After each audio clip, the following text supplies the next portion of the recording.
আজকে বানাবো ক্রিস্পি নির ধোসা ইনস্ট্যান্ট ব্যাটারে। তো দেখুন, প্রথমে একটা চাটনি, ধোসার যে চাটনিটা সেটা প্রিপেয়ার করার জন্য আমরা 4টে টমেটো এরকমভাবে চিড়ে নিয়েছি দুদিক থেকে। তো সেই টমেটোটা জলের মধ্যে অ্যাড করে দেব। আর এখানে ঝালের জন্য আমরা অ্যাড করব 3টে মতো শুকনো লঙ্কা, আর এখানে 6 থেকে 7 কোয়া মতো রসুন এখানে আমরা অ্যাড করে দেব। সাথে দিয়ে দেব সামান্য একটু লবণ। তো এই সমস্ত কিছু দিয়ে এটাকে ভালো করে সেদ্ধ হতে দিয়ে দেব প্রথমেই। তো এটা এদিকে সেদ্ধ হচ্ছে চাটনির উপকরণগুলো, এদিকে চলুন আমরা ধোসার ব্যাটারটা রেডি করে নিই। তো এটা আমরা ইন্ডাকশানে বসিয়ে দিয়েছি। এবার দেখুন, ধোসার ব্যাটারটা যে রেডি করব তার জন্য আমরা এখানে 2টো মিডিয়াম সাইজের পেঁয়াজ একদমই মিহি, মানে যতটা পসিবল মিহি করে কুচো করে নিয়েছি। আর এখানে একটা গাজরকে খুবই সুন্দর করে গ্রেট করে নিয়েছি, একদম মিহি করে গাজরটাও গ্রেট করে নিতে হবে, মানে খুবই মিহি যাতে এটা হয়। তো এবার পেঁয়াজ, গাজর এই দুটোকে একসাথে মিশিয়ে আমরা 3 কাপ, মানে 3 থেকে 3.5 কাপ মতো সুজি মিক্সার ব্লেন্ডারে দিয়ে একদমই মিহি করে এটাকে মানে সুজির আটা বানিয়ে নিয়েছি। এই সুজির আটাটা এর মধ্যে আমরা দিয়ে দেব। এবার এই পেঁয়াজ আর গাজরের সাথে এই যে সুজিটা আছে সেই সুজিটা খুবই ভালো করে প্রথমে একবার মিক্স করে নিতে হবে। তো খুব ভালো করে মিক্স করে নেওয়ার পরে এরপরে এটাকে জল দিয়ে একটা ব্যাটার আমরা তৈরি করব। তো দেখুন, এখানে মানে জলটা অনেকটাই বেশি লাগবে। তো আমরা এখানে মানে একদম পাতলা ঘোলের মতো একটা ব্যাটার তৈরি হবে। এটা একটা ইনস্ট্যান্ট ধোসার রেসিপি। তো দেখুন, এখানে আমরা জল মিশিয়ে দিয়েছি। এবার জল দিয়ে সমস্ত উপকরণগুলো একবার মানে নেড়ে নিয়ে সমস্ত কিছু ভালো করে মিশিয়ে নিয়ে এটাকে আমরা রেস্ট হওয়ার জন্য রেখে দেবো 30 মিনিটের জন্য। মানে এটা রেস্টে রাখলে সুজিটাও খুব ভালোভাবে ফুলে যায় আর ধোসাটাও খুব ক্রিস্পি, খুব মুচমুচে, খেতে খুবই সুস্বাদু হয়। এবার দেখুন, আমরা একটা তড়কা লাগাবো। এবার তার জন্য এখানে 2টো মতো কারি পাতা, সেটাকে খুবই মিহি করে কুচো করে নেব। এদিকে দেখুন আমাদের টমেটো, লঙ্কা এগুলোও সেদ্ধ হয়ে গেছে। এবার প্যানে সামান্য একটুখানি তেল দিয়ে এর মধ্যে আমরা দিয়ে দেবো সর্ষে ফোড়ন।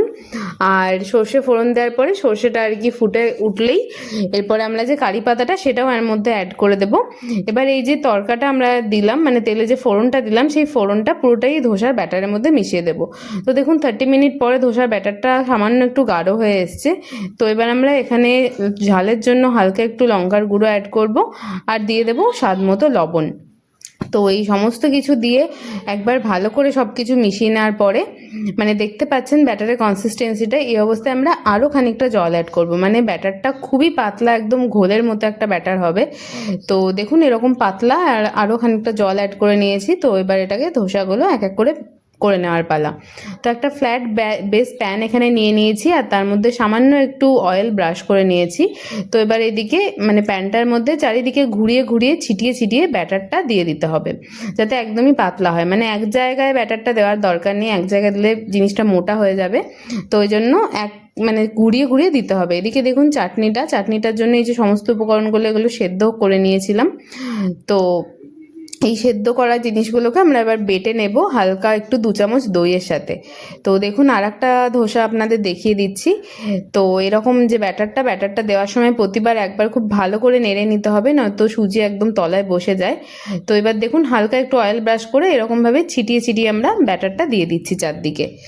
তো ব্যাটারটা এরকমভাবে মানে চারদিকে ঘুরিয়ে ঘুরিয়ে দিতে হবে, নয়তো এক জায়গায় দিলে জমে যাবে জিনিসটা।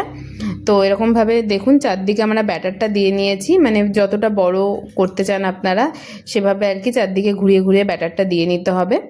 এরপরে কি করতে হবে, যে যখনই এটা দেখবেন যে কালারটা হালকা চেঞ্জ হয়ে এসছে, মানে ট্রান্সপারেন্ট টাইপের হয়ে এসছে, তখন আমরা এখানে সামান্য একটু করে অয়েল ব্রাশ করে দেব। তো এই অয়েল ব্রাশ করার কারণে মানে এটা প্যানে চিটে যাবে না, খুবই সহজেই প্যানের গা থেকে উঠে যাবে। তো দেখুন এভাবে যখনই এইরকম টাইপের দেখতে হয়ে যাবে সেই টাইমে আমরা হালকা করে অয়েল ব্রাশ করে দেবো। এবার এটাকে আরও 2-3 মিনিটের জন্য পাকিয়ে নেব। তো দেখুন এরকম যখনই ধারগুলো ব্রাউন ব্রাউন হয়ে আসবে তখনই বুঝতে পারবেন যে আমাদের নির্ধোসা একদমই রেডি। তো এই অবস্থায় উল্টানোর কোনো দরকার নেই, এক পিঠ ক্রিস্পি হয়ে গেলেই যথেষ্ট। তো বুঝতেই পারছেন কতটা ক্রিস্পি হয়েছে। তো এইভাবে নিজে থেকেই ছেড়ে যায় এটা প্যান থেকে, যেহেতু ননস্টিক প্যান। তো আমাদের নির্ধোসা একদমই রেডি। ওদিকে আমাদের চাটনিটাও, মানে যে সমস্ত উপকরণগুলো আপনাদের দেখিয়েছিলাম তার সাথে লবণ, মিষ্টি আর 2 চামচ মতো টক দই দিয়ে বেটে নিলেই চাটনিটা একদমই রেডি হয়ে যাবে।